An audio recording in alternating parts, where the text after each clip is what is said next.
At 2:17 a.m., in the frozen, fog-shrouded farmlands of Kharkiv Oblast, a massive column of Russian armor began its advance.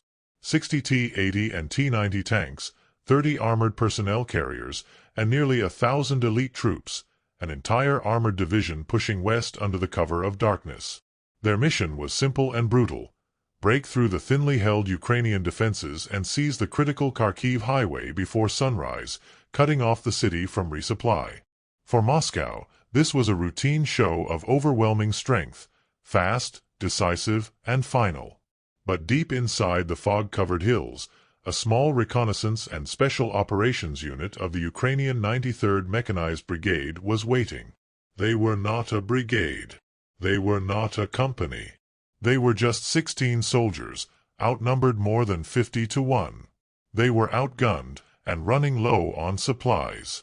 Yet their commander had no intention of retreating.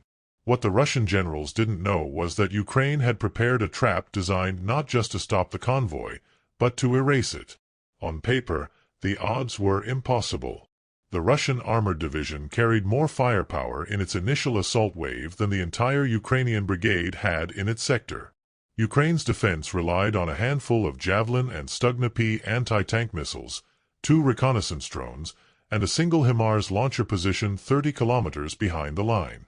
They had no heavy armor in the immediate area. No air cover.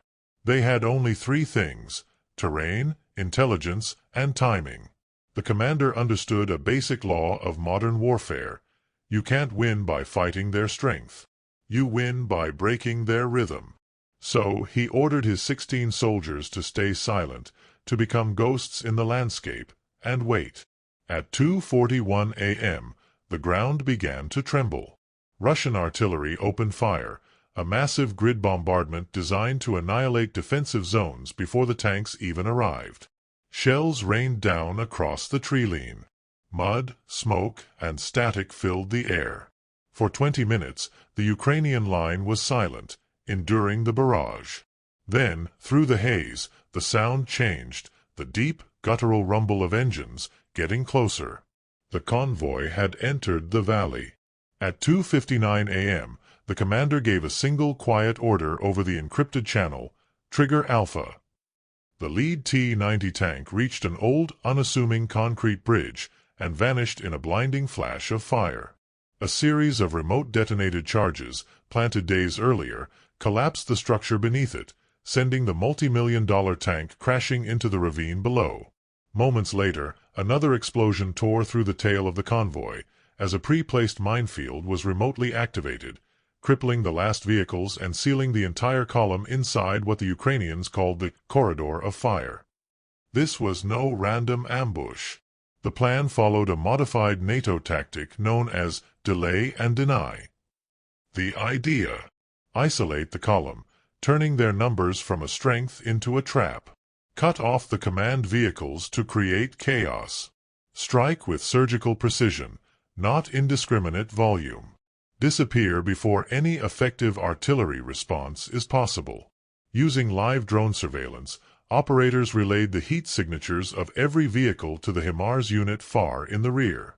Every missile strike was guided in real time, not at the massive tanks, but at the high-value, soft targets: command vehicles, electronic warfare trucks, and mobile repair units. By 3:20 a.m., the Russian column had lost all communication with their command. What had started as a confident advance was now a blind, desperate struggle for survival. At 3:27 a.m., the HIMARS launched its first salvo. 4 rockets screamed through the sky, invisible to the naked eye, but devastating upon arrival. The blast struck the center of the convoy, precisely where the drone had identified the cluster of command units. The shockwave tore through armored hulls, flipping one tank onto another. Russian forces attempted to retreat, but the valley was now blocked by their own burning wrecks. Within minutes, the formation collapsed. Dozens of Russian tanks, designed for open-field warfare, were now trapped in a narrow kill zone, easy prey for the Javelin teams hidden in the hills. Each missile rose silently, curved mid-air, and struck from above, the top attack method that pierced their turret armor like paper. When the last missile fired, the valley went dark again, except for the orange glow of 60 burning pyres of steel. This wasn't just fought with courage, it was fought with math, pressure, and velocity. When a HIMARS rocket leaves its launcher, it's a calculated ballet of physics. Each missile travels at over Mach 2.5, guided by an inertial navigation system that measures acceleration hundreds of times per second. Every vibration, every shift in air density, is corrected mid-flight, ensuring that when it hits within a margin of error smaller than a parked car. Above the battlefield, the recon drones use thermal imaging to detect heat differentials. A tank engine radiates a distinct heat pattern. The drone converts that pattern into a digital grid. Those coordinates are transmitted to a fire control computer, which runs ballistic calculations in milliseconds. A 90-kilogram rocket traveling at 3,000 kilometers per hour carries kinetic energy equivalent to over a ton of TNT. When it impacts, the armor doesn't melt, it fractures from shockwave stress. That's why the convoy didn't stand a chance. It wasn't just destroyed by explosions, it was undone by precision, pressure, and physics.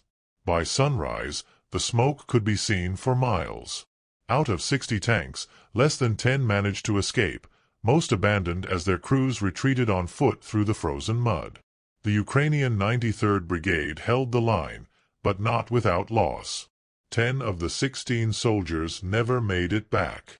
The ambush had worked. Kharkiv was safe, for now.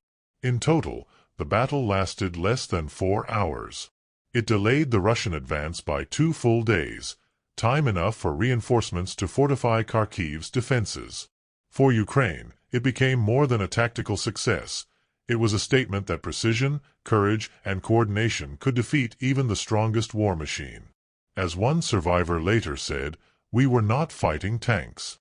We were fighting time, and we won." In the silence that followed, Kharkiv still stood. And across the world, strategists took note. Courage, it seemed, could be engineered. Share this video.